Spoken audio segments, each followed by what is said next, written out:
শুধু বন্দ্যোপাধ্যায়, কিন্তু আসলে উনি যেটা আপনারা বুঝতেই পাচ্ছেন। হ্যাঁ হ্যাঁ, আমিও তো বলেন ভাই, আপনাদের ওয়াশরুমের অবস্থা খুব খারাপ।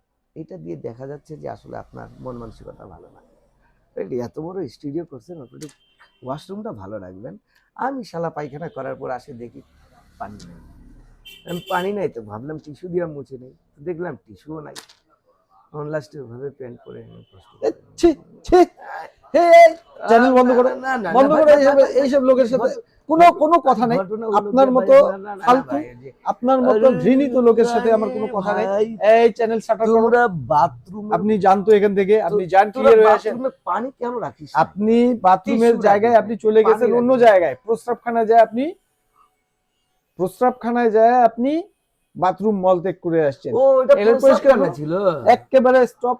আপনার মতো লোকের সাথে আর কোনো আলোচনা নেই। প্রস্রাবখানা ছিল, প্রস্রাবখানাই তো ওটা ভাই।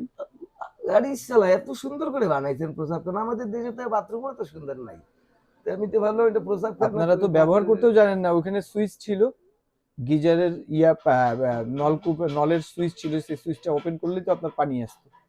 আপনি তো ওটাও নষ্ট করে দিলেন। কেমন কেমন ভিতরে লাগতেছে।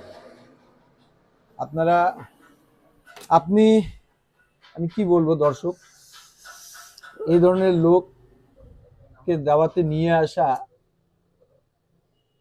আপনারাই বিচার করেন। না না না না।